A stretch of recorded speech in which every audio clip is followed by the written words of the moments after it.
Halo semuanya, perkenalkan kami dari kelompok 6 dengan saya Angelina Nadea dengan NIM 12S22015. Si Purba dari NIM 12S22040. Saya Rosari Simanjuntak dengan NIM 12S22052. Baik, di sini kami akan menjelaskan pada praktikum week 12 ini, yaitu berjudulkan Socket Programming. Nah, pada bagian pertama ini yang berjudulkan Single Client, Single Server. Pada bagian ini kita akan membuat sebuah aplikasi client server sederhana menggunakan Java Socket Programming. Aplikasi yang akan dibuat memiliki fungsi yang sederhana. Di sini fungsi sederhananya itu terdapat 7. Lalu, pertama kita akan membuat program client. Buatlah sebuah file Java tcp client.java. Nah, tcp client.java ini akan dijelaskan oleh teman saya Gracia.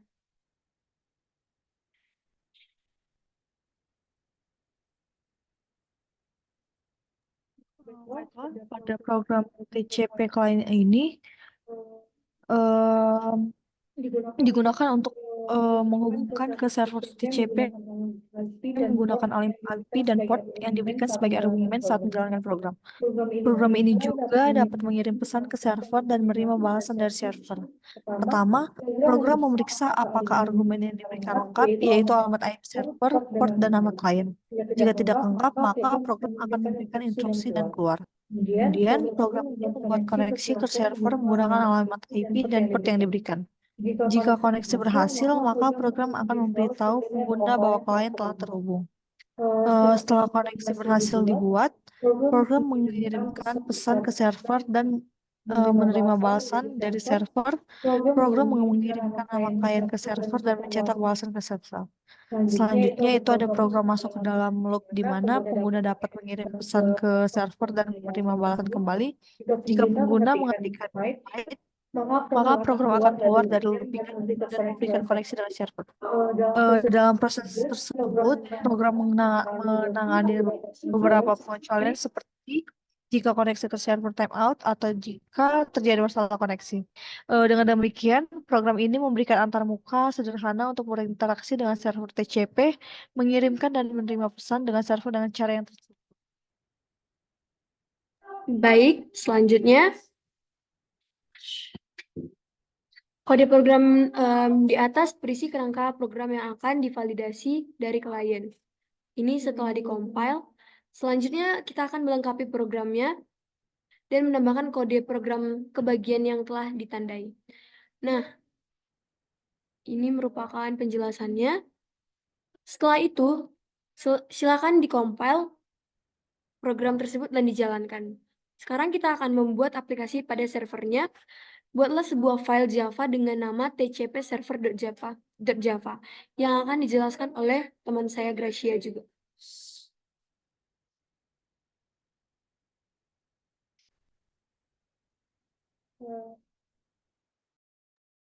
Jadi pada TCP server Java ini itu membuat server yang mendapatkan koleksi dari klien pada port tertentu yang ditentukan saat program dijalankan. Pertama, program memeriksa apakah port telah diberikan saat program dijalankan. Jika tidak, program akan memberikan instruksi tentang cara penggunaan dari keluar. Selanjutnya, program membuat objek server socket untuk menerima koneksi dari klien menggunakan port yang diberikan. Lalu program kemudian masuk ke dalam loop tak terbatas dan menerima koneksi dari klien secara terus-menerus. Selanjutnya, ketika koneksi diterima dari klien, program membuat objek socket yang mewakili koneksi dengan klien tersebut. Selanjutnya, program membuat buffer read leader untuk membaca data yang dikirimkan oleh klien dan data output string untuk mengirim data balasan ke klien. Setelah itu, koneksi berhasil dibuat, lalu program membaca pesan pertama dari klien yang diasumsikan sebagai getThings. Program kemudian mencetak pesan bahwa klien telah terhubung dan mengirimkan balasan ke klien. Selanjutnya, program masuk ke dalam loopingan untuk menerima pesan dari klien dan mengirimkan balasan yang diubah menjadi huruf besar kembali ke klien. Jika pesan diterima, maka akan mengeluarkan quite Program mencetak bahwa klien telah berhenti dan keluar dari loopingan. Setelah klien berhenti atau koneksi tertutup, maka program menutup soket koneksi dengan klien tersebut dan kembali ke tahap menerima koneksi baru. Jika terjadi masalah dalam membuat server soket, maka seperti port yang telah digunakan, program akan menangkap IO exception dan mencetak pesan. Dengan demikian, program ini berfungsi sebagai server yang dapat menerima koneksi dari klien, membaca pesan dari kelas dan menangkap situasi dan yang berhenti dari masalah pada koneksi. Baik, selanjutnya setelah itu kita akan ke ini beberapa penjelasannya. Ke bagian 2 yang dimana berjudulkan multi-client single server. Untuk memungkinkan server menerima koneksi dari beberapa klien pada saat yang bersamaan, kita akan melengkapi aplikasi server kita dengan thread. Thread adalah subproses yang dapat berjalan secara mandiri tanpa mengganggu proses utama. Ini adalah TCP server thread.java-nya. Tapi sebelum itu kita akan mencoba merankan client.java yang tadi.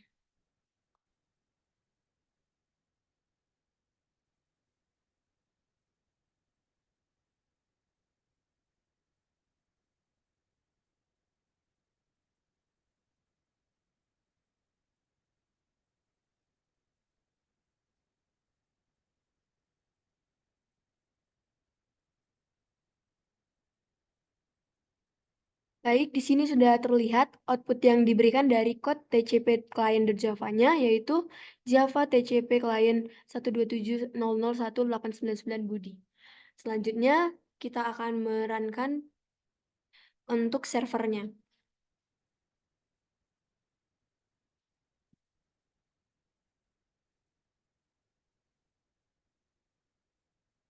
Sebentar.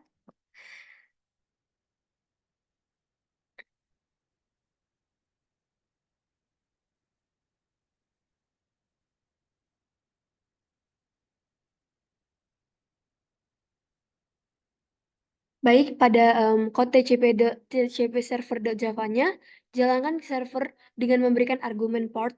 Contoh, Java TCP server 899.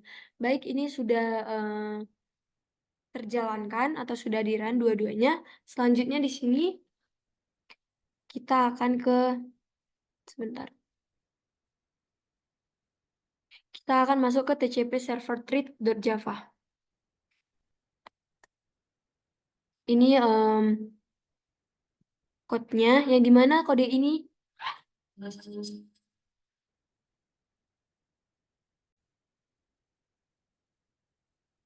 baik, di sini pada TCP server thread.java-nya saya akan menjelaskan yang dimana kode program ini berfungsi sebagai thread atau subproses yang akan dijalankan oleh server utama.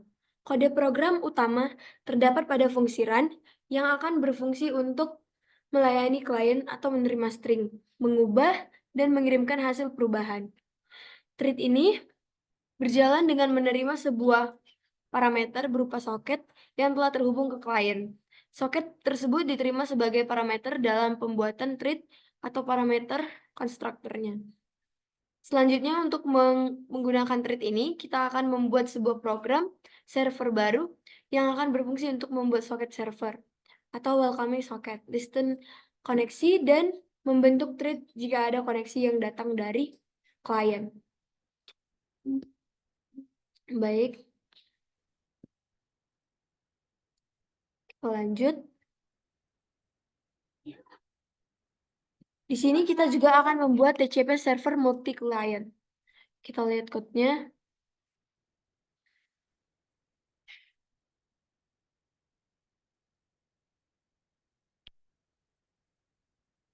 Multi-client. Nah, ini merupakan code dari TCP server multi-client-nya. Yang dimana ini akan dijelaskan, yang dimana ini akan dijelaskan oleh teman saya, Gracia.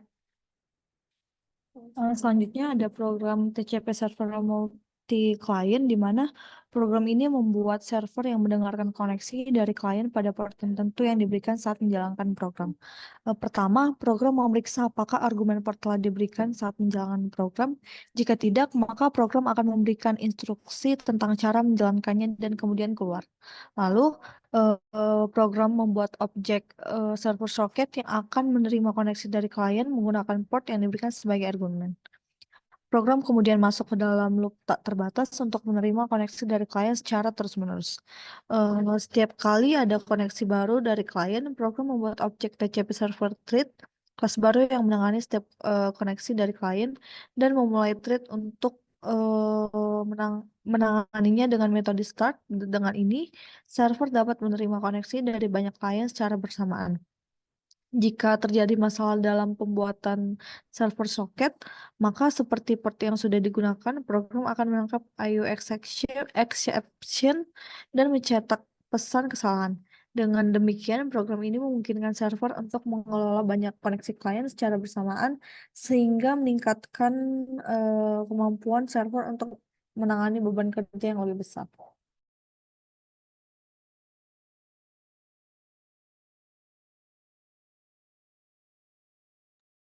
Baik, setelah itu kita langsung ke bagian tugas, yang dimana kita implementasikan bagian pertama dari praktikum ini dengan menggunakan soket UDP. Perilaku aplikasi UDP Anda harus sama dengan aplikasi TCP yang ada pada praktikum ini. Baik, kita langsung saja melihat code-nya.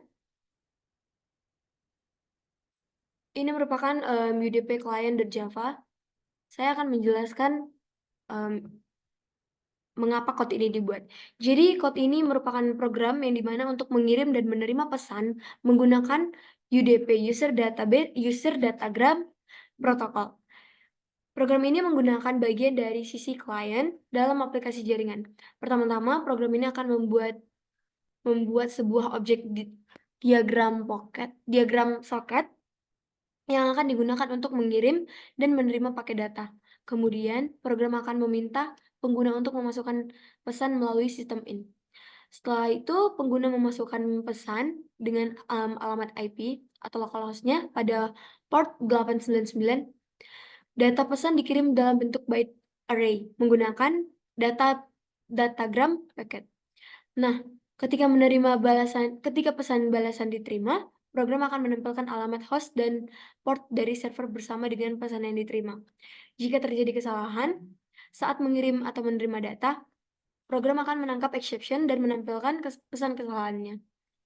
Nah, ini merupakan penjelasan dari UDP client.java. Di sini saya juga akan menjelaskan mengenai UDP server.java-nya. Nah, pada UDP server.java ini, code ini menggunakan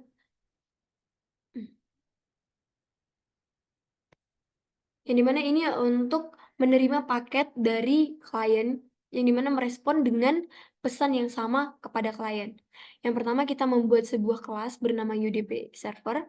Di dalamnya ada beberapa metode main yang akan menjadi titik utama program. Pada baris pertama, ini kita deklarasikan dulu. Nah, setelahnya kita membuat buffer byte, yang dimana ini dengan ukuran 65.536 untuk menampung data yang akan diterima. Kita memakai loop while, ini akan terus berjalan. Di dalam loop ini, server akan menerima paket yang dikirimkan oleh klien dengan metode reshift dari datagram socketnya. Ketika paket diterima, kita mengambil data dari paket tersebut lalu mengkonversinya menjadi string. Nah, server ini kemudian merespon dengan membuat sebuah pesan yang berisi data yang akan diterima. Jika terjadi IO exception, server akan menangkapnya dan menampilkan pesan error. Terakhirnya kita akan terakhir dalam blok finally-nya kita pastikan untuk menutup soket jika sudah tidak digunakan lagi. Baik, mungkin itu saja penjelasan dari bagian satunya. Kita lanjut ke bagian keduanya.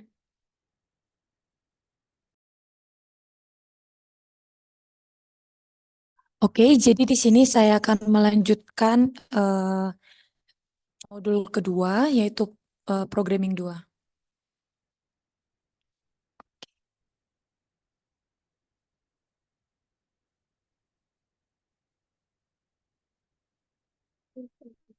Oke, jadi di sini kita akan membuat pengimplementasian aplikasi web server dengan menggunakan Java. Yang dimana di sini kita harus mengerti konsep dasar bagaimana cara kerja HTTP dan bagaimana hubungannya terhadap soket programming.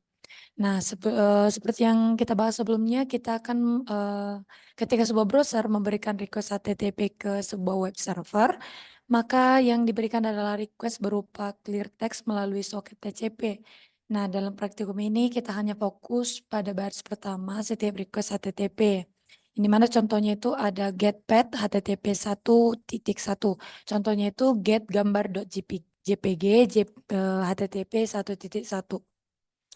Nah, di mana jika dihubungkan dengan soket programming, maka kita akan yang dapat kita lakukan itu kita akan membuat sebuah soket server membaca baris pertama dari data yang dikirimkan oleh klien yang pastinya sesuai dengan format di atas yaitu ini. Nah, selanjutnya kita akan membaca metode request yang dimana kita hanya menghandle metode get. Selanjutnya di sini kita akan membaca path file yang di request oleh klien. Nah, kita menghandle request file JPG dan juga GIF. Nah, yang kelima, kita akan membaca file tersebut dari file system yang memberikannya ke klien melalui soket TCP. Selanjutnya, kita akan menutup koneksi TCP dengan close. Oke. Nah, jadi di sini ada contoh program dari web server.java. Oke, di sini saya akan membuka kode program yang sudah saya buat pada Visual Studio Code-nya. Oke. Nah, jadi sebentar ada. Oke.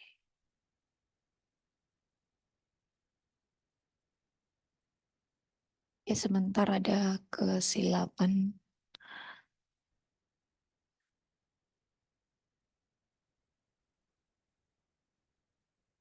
Nah, jadi pada kode web server ini, di mana ini merupakan implementasi sederhana dari sebuah web server, yang dimana ini akan menerima permintaan HTTP GET dari klien. Nah, dia akan mengambil file yang diminta oleh klien dan mengirimkannya kembali ke klien juga. Nah, jadi beberapa tujuan utama dari bagian code yang kami buat ini, yang dimana dia akan menerima koneksi yang dimana server soket ini akan dibuat pada port 6789 yang dimana itu untuk mendengarkan koneksi dari klien. Nah, selanjutnya di sini juga dia akan membaca permintaan. Nah, jadi si server itu akan membaca permintaan yang dikirimkan oleh klien melalui buffer reader. Nah, kemudian dia akan memproses untuk mengetahui file yang diminta oleh si klien.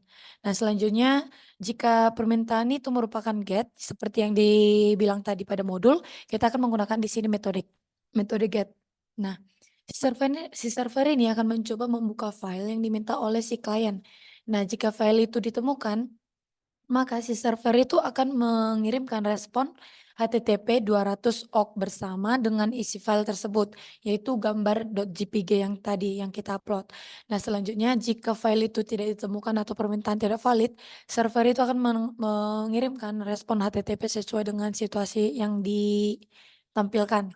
Nah, selanjutnya di sini jika ada permintaan yang tidak valid seperti eh, apa namanya metode get dalam permintaan server mencetak pesan atau bad request message ke terminal.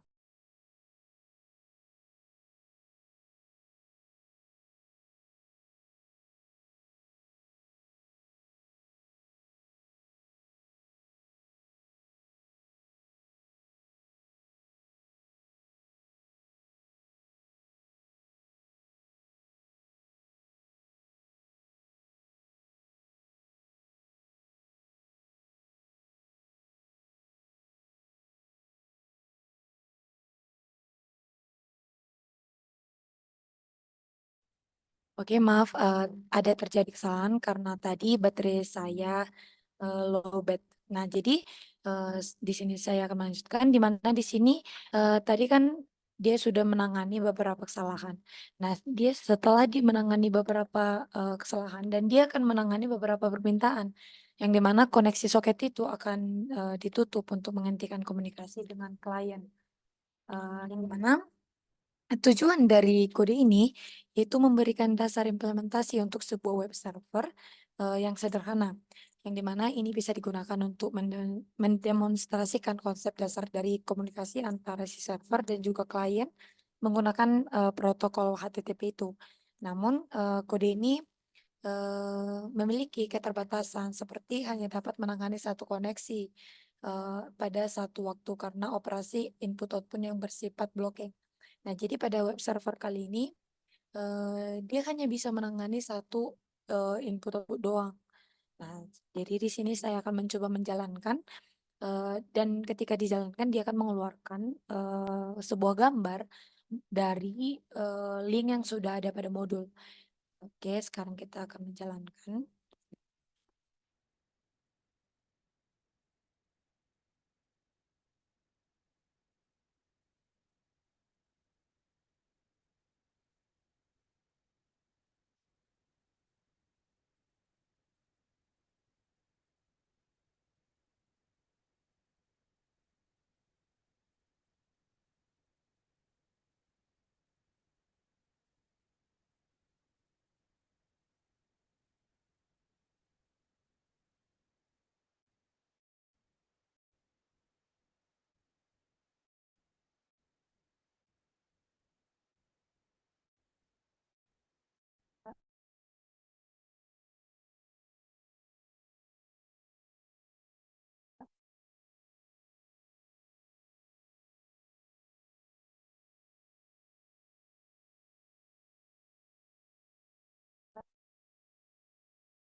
Jadi seperti instruksi kita akan mencoba membuka link yang ada pada modul sebelumnya. Nah, jadi tanda bahwa dia udah terkoneksi ataupun sudah bisa berjalan sesuai dengan yang diinginkan, dimana ketika kita mengklik apa namanya link yang sudah ada di modul, dia bakal mengeluarkan gambar yang sudah kita upload sebelumnya pada program kita. Jadi dia akan mengeluarkan gambar sebagai berikut. Oke, jadi selanjutnya di sini bisa dinyatakan bahwa ini sudah terbukti bisa menjalankan sesuai perintah. Oke, selanjutnya kita akan melihat uh, apa yang menjadi tugas kita pada pemrograman kedua ini. Itu di mana kita akan menggunakan teknik pada kode yang tadi, yang dimana kita akan memodifikasi program itu sehingga aplikasi bisa melayani beberapa request. Nah, yang dimana tidak akan berhenti selama melayani sebuah request. Yang kedua, kita akan memodifikasi program itu dengan menambahkan fungsi treat sehingga bisa melayani beberapa request secara paralel. Nah, selanjutnya kita akan memodifikasi program itu yang dimana bisa nanti melayani request terhadap file HTML, CSS, dan juga JavaScript. Nah, selanjutnya kita akan membuat contoh di mana sebuah sebuah file HTML yang dimana itu ada CSS dan juga JavaScript-nya yang bisa diakses oleh klien menggunakan browser. Oke.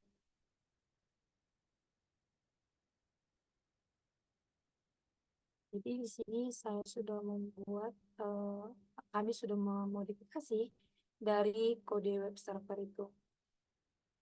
Nah, jadi kan dibilang di modul kita bakal buat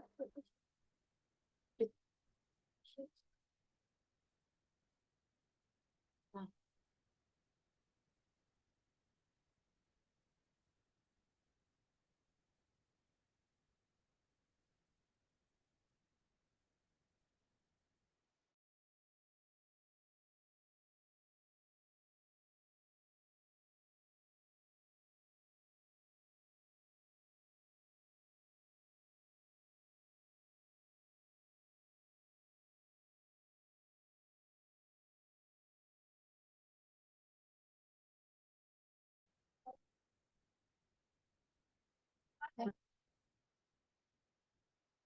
Jadi, jadi di sini saya akan menjelaskan kode program yang sudah kami modifikasi sebelumnya.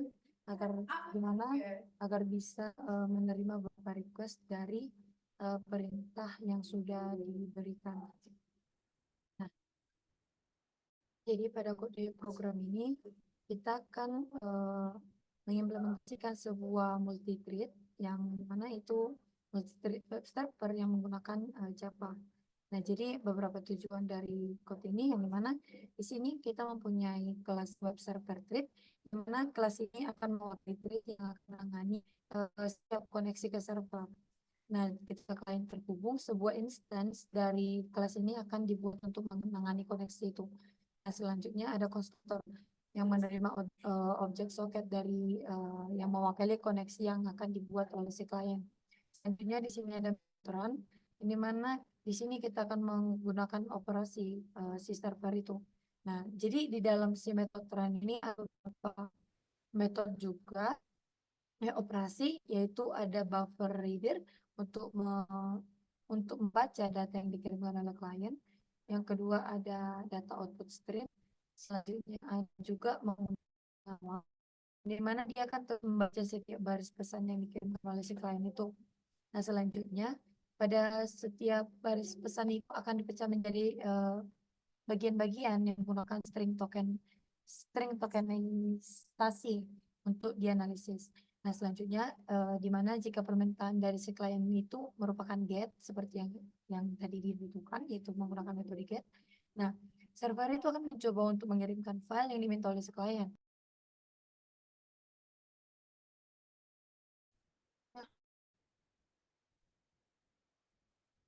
Oke, oke, setelah itu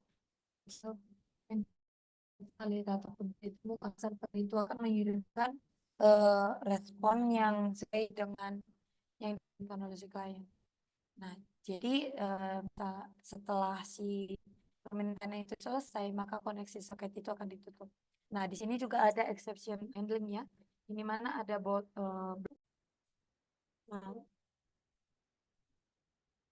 jadi yang terakhir ini ada exception handling, yang dimana itu merupakan try catch untuk menangani pengecualian yang mungkin terjadi selama operasi server seperti kesalahan input outputnya. Jadi tujuan dari kode program kami ini yaitu untuk membuat server web sederhana yang dimana itu mampu untuk menerima permintaan HTTP GET dari si klien. Yang dimana nanti dia akan mengirimkan file yang diminta, misalnya itulah gambar.jpg itu.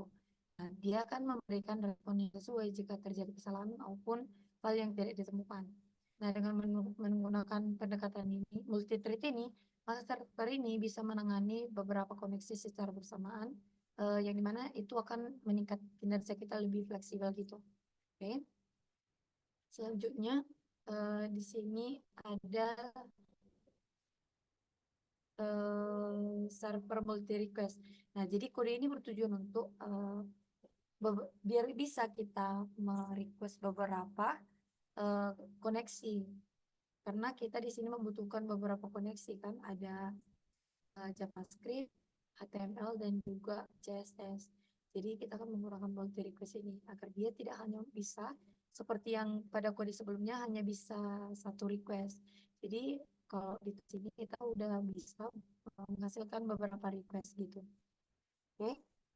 Selanjutnya di sini kita akan membuat kode untuk ML-nya ataupun webnya, di mana di sini kita akan membuat doctype, di mana ini akan memberitahu browser bahwa dokumen itu merupakan dokumen HTML. Nah, selanjutnya ada juga di sini elemen root, yaitu sikut HTML ini, yang dimana itu akan menandakan awal dan juga akhir dari si dokumen HTML. Selanjutnya head untuk yang merupakan berisi informasi tentang dokumen yang bakal kita isi, misalnya ada checklist, viewport, dan juga judul halaman beserta referensi ke file eksternal, misalnya CSS dan juga JavaScript. Di mana CSS dan JavaScript ini nanti kita akan gabungkan ke dalam si HTML ini.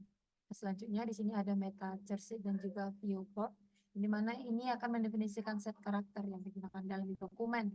Nah, viewport ini kita gunakan untuk menyesuaikan tampilan halaman dengan perangkat yang digunakan oleh pengguna. Selanjutnya title. Nah, kita akan menentukan judul halaman HTML kita melalui title ini. Oke, selanjutnya itu untuk menautkan dokumen HTML kita dengan eh, dengan file eksternal. Nah, di dalam si file inilah atau di dalam link inilah dia terdapat CSS, yaitu bernama style CSS nantinya. Oke, body ini untuk isian dari semua konten kita. Terus A1 untuk heading, terus B ini untuk paragraf, selanjutnya ada script juga untuk melakukan si halaman HTML dengan file JavaScript pada halaman script.javascript ataupun script.js. Nah, jadi tujuan kode ini untuk menampilkan halaman web sederhana yang berisi judul, daftar anggota kelompok, dan juga kita akan melakukan dengan CSS dan juga JS nanti. Oke, selanjutnya inilah isi dari JavaScript kita, yang dimana window.onload function alert welcome to halaman jar.com. Jadi nanti ini merupakan yang muncul pertama kali ketika kita membuka web yang sudah kita buat dari si indeks HTML ini. Nah, selanjutnya di sini ada CSS. Nah, jadi style CSS ini kita gunakan untuk mengatur beberapa style ataupun ya style dari si web kita ini, misalnya color ataupun warnanya, size dari fontnya berapa gitu. Oke. Jadi di sini kita akan coba membuka web yang sudah kita buat sebelumnya, yaitu indeks HTML-nya.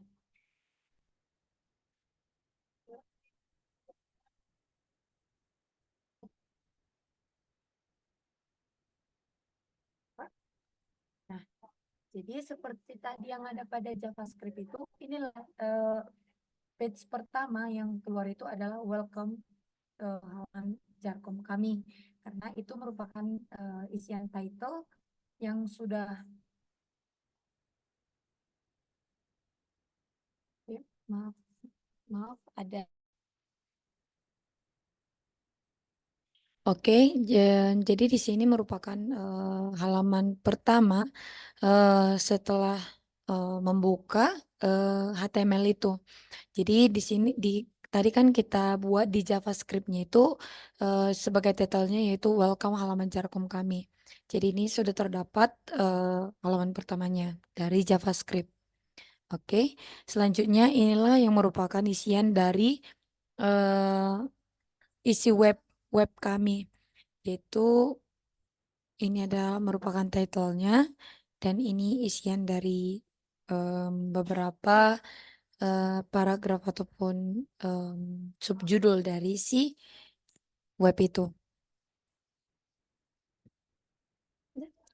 Oke, kiranya begitulah penjelasan untuk yang bagian programming 2 ataupun part 2. Baik, mungkin itu saja yang bisa kami jelaskan. Mohon maaf bila ada salah kata. Terima kasih. Terima kasih Kak, Pak, dan semuanya. Yeay.